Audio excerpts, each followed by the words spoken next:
Everybody, JC here with another T&I toy review. And for today's review, we're going to take a look at the new DC Collectibles Batman Arkham Knight 7-inch Robin figure. Now this figure comes packaged in the same style of Arkham Knight packaging we've seen with the other figures in the line. You've got a window box packaging. The design of the package is made to look like Batman's armor. You've got the figure clearly displayed along with the accessories, and down below you've got the Batman Arkham Knight logo. Off to the side it's got the name of the character, and it tells us that this is figure number 6 in the series. On the side we have some computer generated art for the character, and then on the back we again have that same computer generated artwork and a look at all the figures in series 2. So Nightwing, Robin, Catwoman, and Commissioner Gordon. So we already looked at Commissioner Gordon and Nightwing. Catwoman is due out next week, so we'll try and get a review of that up before Thanksgiving.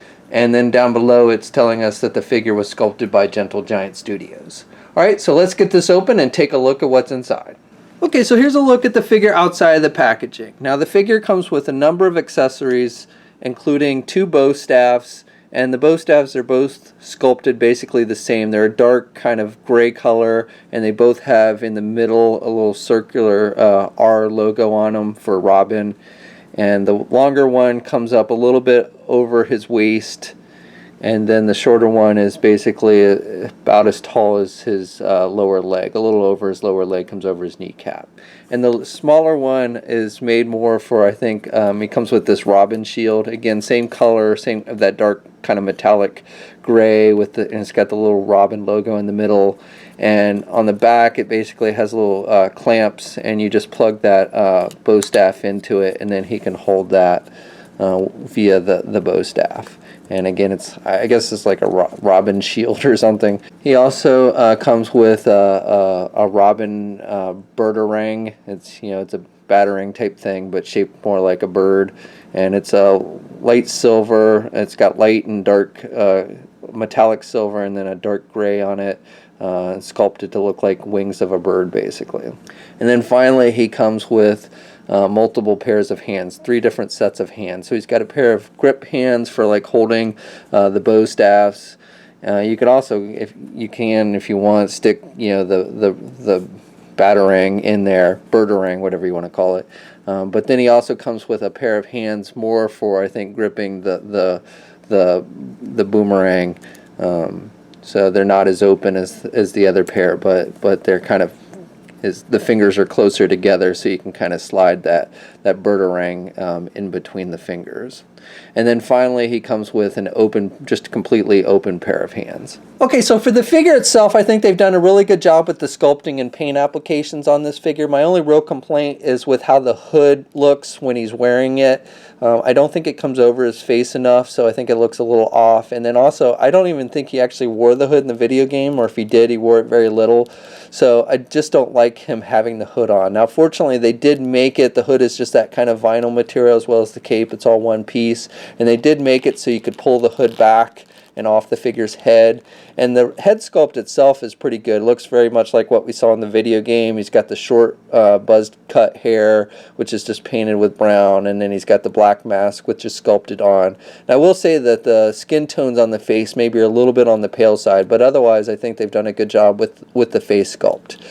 As for the hood, my only complaint, I'm glad they can take it off because it does look better, but because it's that vinyl material, it doesn't really fit flat on his back. So I almost wish they had just sculpted it so the hood was off, so it would, lay on his back more flat. As it is, you kind of have to just half it off his head, so it can be kind of a pain in the butt. But I, am glad that they at least made that feature so you could have the hood on or off. As for the rest of the figure, I think they've done a solid job with the sculpting. I like the sculpting on the armor on his chest. Looks really good. And then like on the utility belt with the pouches, I think they've done a nice job. I like the paint applications. The cape, which as I said is just that vinyl material. It's all one piece with the hood, and it's dark green on the back, and then on the inner part is a dingy kind of yellow. Same with the utility belt. and then he's got that maroon red on his shirt with some darker greens down towards the lower part of his chest and on his arms and legs, and even they've done some mixed in some kind of black with the dark green, so it gives you that almost kind of leather look, and you got some lines sculpted on there, so I think that looks all really good. And then for the armor pieces around his wrists and gloves and these shin guards and knees, it's a lighter, shinier green to give you that kind of armored look. So overall, again, I think they've done a really good job with the sculpting and the paint applications on this figure. And even though I don't like how the hood looks when he's wearing it, I'm very glad that they allowed you to be able to take the hood off. So the figure stands just a hair under 7 inches tall. Now, at first I kind of thought the figure was too tall. So here he is next to the Arkham Knight Batman, and you can see that he comes up to Batman's basically his mask. So at first I was kind of like, Robin really shouldn't be that tall, but then I looked closely at how tall he is in the actual video game, and I have to say that it looks like they actually got the scale about right. This is about how tall he is when he's next to Batman, like in that scene where Robin's trying to get Batman to go into the quarantine cell. So overall, I think the scale is pretty good. And then here he is next to Nightwing, and these are pretty close the same size. Nightwing is maybe a hair taller.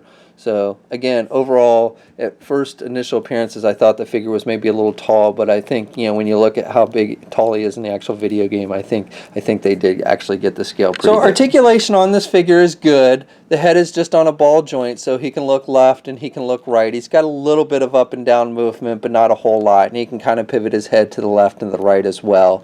Arms are attached with your standard ball hinge joint. He can get his arm out good, and he's got good rotation there at the shoulder.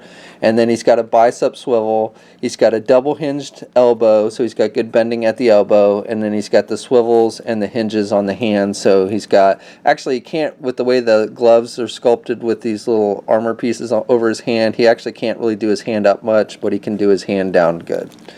He's got an ab crunch joint, so he can crunch down good, and he can crunch back pretty good. And then he's also got a waist swivel.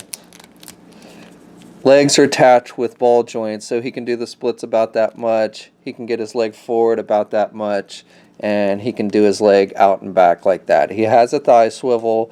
He has a double jointed knee, so he's got good bending at the knee, and then he does have the hinges on the feet and the ankle pivot, and then 2 peg holes on the bottom of his feet.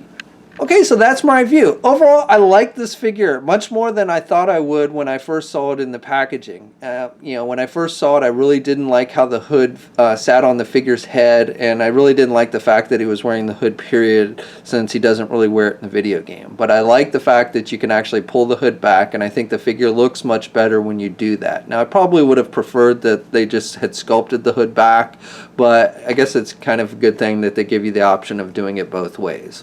Other things about the figure I think are really nice are the articulation is really good, sculpting overall is nice, and good strong paint applications. Plus you get a good number of accessories, which is nice. So this figure is hitting comic and specialty shops now. It's going to cost about $25. We'll have a full gallery of images up at toynewseye.com. There's a link in the description below. And as always, chime in, let us know what you think. If you're so inclined, please like the video. And if you haven't already, please subscribe. And until next time, I'll catch you later.